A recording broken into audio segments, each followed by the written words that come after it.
मनुष्य रोगमुक्त जीवन जीने के लिए इन 3 वाक्यों पर ध्यान देना चाहिए। एक है स्वास्थ्य ही संपदा है, और आरोग्य ही महाभाग्य है, और अन्न ही ब्रह्म है। अगर हम लोग ये 3 वाक्यों पर ज़्यादा ध्यान देंगे तो हम लोग एक निरोग जीवन जी सकते हैं। इन 3 वाक्यों को ध्यान में रखते हुए मैं इस वीडियो में एक ऐसे विषय पर चर्चा करना चाहता हूँ जो हमारे लिए अति महत्वपूर्ण है, और वो विषय है भोजन शुद्धि। यानी भोजन शुद्धि क्या है और भोजन शुद्धि कैसे किया जाता है, इसके बारे में हम लोग आज जानने की कोशिश करेंगे। भोजन शुद्धि का अर्थ है हम ऐसा भोजन यानी ऐसा आहार ले जिससे हमारा मन पवित्र हो, मन की विचार पवित्र हो, और हमारा तन निरोग रहे, स्वस्थ रहे। ऐसे भोजन को शुद्धि भोजन कहते हैं। संस्कृत में एक वाक्य है, आहार शुद्धो सत्व शुद्धि। यानी हमारा आहार शुद्ध होगा तो हमारा चेतना भी शुद्ध होगी। यानी चेतना के अनुरूप ही हमारा विचार होते हैं, बुद्धि होती है, कार्य होते हैं, और अंत में हम स्वयं भी वैसे ही बन जाते हैं।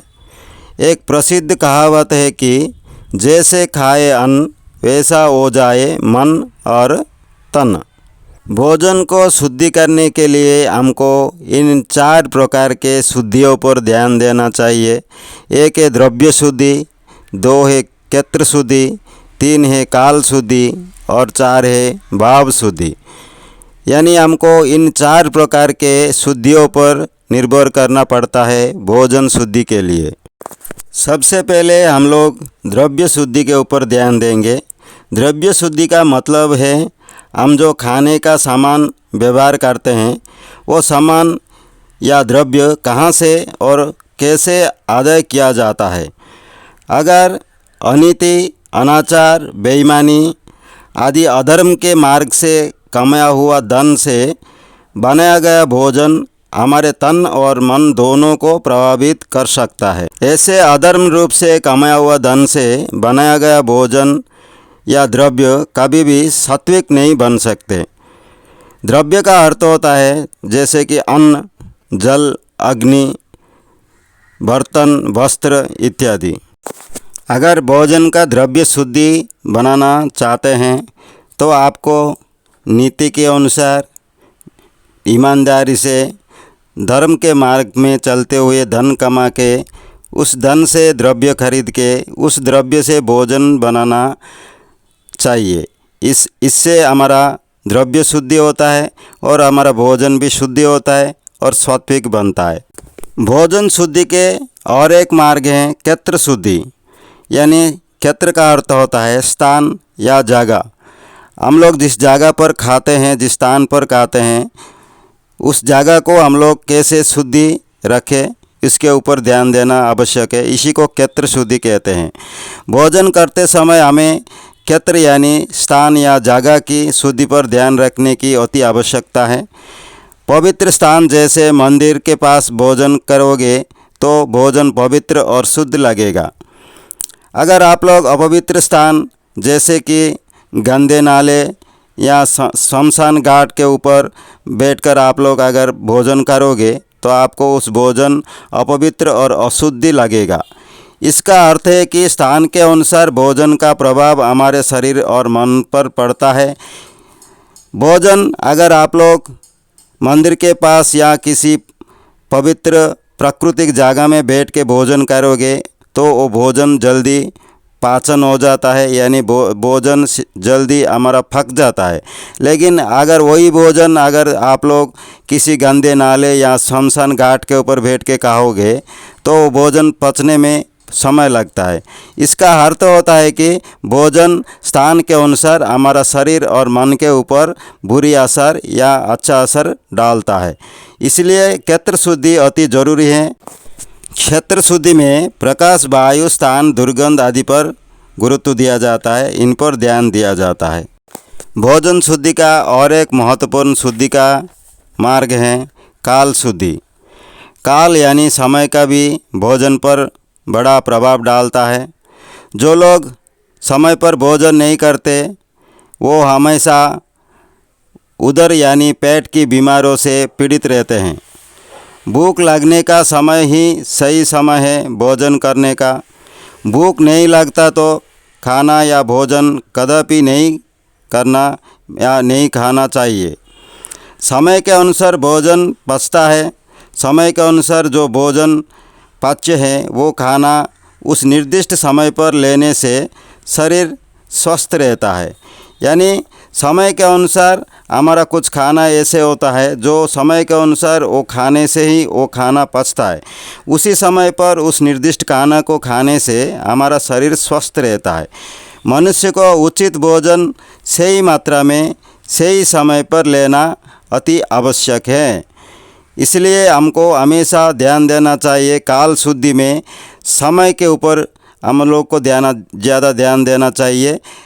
ठीक समय पर ठीक खाना, जिस समय में जो खाना हमारा शरीर के लिए चाहिए, शरीर के लिए हितकारी है, ऐसे खाना हमको लेना उसी समय पर लेना जरूरी है। इसी को काल शुद्धि कहते हैं। भोजन शुद्धि का और एक अति महत्वपूर्ण मार्ग है भाव शुद्धि, जिस पर ज़्यादा से ज़्यादा लोग ध्यान नहीं देते। लेकिन इस भाव शुद्धि की वजह से हमारा भोजन का सात्विकता नष्ट हो जाता है और भोजन विस्मय बन जाता है। इस भाव शुद्धि के ऊपर हम लोग को ज़्यादा ध्यान देने की आवश्यकता है। भोजन करते समय या भोजन बनाते समय हमारा मन का भाव कैसा रहता है, इस पर ज़्यादा ध्यान देने की आवश्यकता है। क्योंकि हमारा मन का भाव हमारा भोजन के ऊपर प्रभाव डालता है और भोजन हमारे तन और मन के ऊपर प्रभाव डालता है।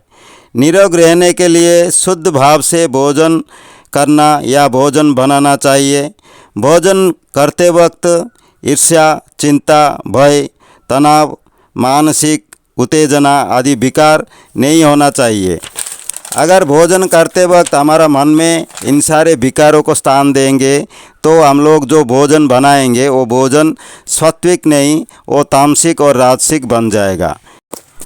भोजन बनाने वाला, भोजन परोसने वाला और भोजन खाने वाला, इन तीनों के भाव सही होना चाहिए। इन तीनों की मन में किसी प्रकार की दूषित विकार नहीं होना चाहिए। इन तीनों के अगर विकार सही होंगे तो उनका भोजन शुद्ध होगा। अगर तीनों में से किसी एक का भी विकार खराब हो जाता है तो वो भोजन अशुद्धि हो जाएगा। क्योंकि अगर हमारा भाव ठीक नहीं रहेगा तो हमारा भोजन जो हम लोग खाएंगे वो भोजन हमारे शरीर के अंदर जाके दूषित या खराब रसायन यानी केमिकल पैदा करता है, जो हमारा शरीर और मन के ऊपर ज़्यादा से ज़्यादा बुरा असर डालता है और शरीर विभिन्न रोगों का शिकार बन जाता है। शुद्ध भाव से भोजन करने से शरीर उष्ट-पुष्ट रहता है और खराब विकार या चिंता से भोजन करोगे तो शरीर अस्वस्थ हो जाएगा और शरीर हमेशा रोगी बन जाएगा। भोजन बनाने वाले, भोजन परोसने वाले और भोजन खाने वाले तीनों का भाव शुद्ध होना अति जरूरी है। इस प्रकार इस चारों शुद्धियों के साथ भोजन करोगे तो हमारा मन पवित्र और निर्मल रहेगा और शरीर भी बिल्कुल रोग मुक्त रहेगा। आप लोग अगर भोजन को शुद्धि करना चाहते हैं तो आप लोग मेरा इस वीडियो को ज़रूर अंत तक सुनिए और इसके ऊपर कार्य कीजिए, क्योंकि इन 4 प्रकार की शुद्धियों से ही हमारा भोजन शुद्धि हो सकता है। इनमें से अगर एक भी शुद्धि में खराब होता है, यानी एक भी क्षेत्र में हम लोग अगर अशुद्धि बन जाते हैं तो हमारा भोजन अशुद्ध हो जाता है और हमारा मन और तन अपवित्र और अशुद्धि बन जाता है। इसलिए हमको पहले द्रव्य शुद्धि, उसके बाद क्षेत्र शुद्धि, काल शुद्धि और भाव शुद्धि, ऐसे इन 4 शुद्धियों पर हमको बहुत काम करना पड़ेगा, बहुत ध्यान देना पड़ेगा। अगर आप लोगों को मेरा इस वीडियो से कुछ अच्छे जानकारियाँ प्राप्त हुआ, आपको अगर लगता है कि ये वीडियो बहुत लोगों के काम में आ सकता है, बहुत लोगों की ज़िंदगी में उनके शरीर को स्वस्थ रखने में सहायता कर सकता है, तो आप लोग आपके हिसाब से यानी आपके स्थान पर इसको सीमित मत रखिए।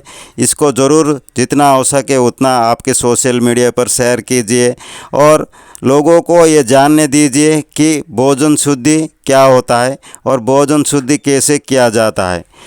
दोस्तों, अगर आप लोगों को मेरा इस वीडियो अच्छा लगा तो मेरा इस वीडियो को ज़रूर लाइक कीजिए, शेयर कीजिए, कमेंट्स कीजिए और मेरा इस यूट्यूब चैनल को सब्सक्राइब करना मत भूलिए दोस्तों। जय श्री राम, जय सीताराम।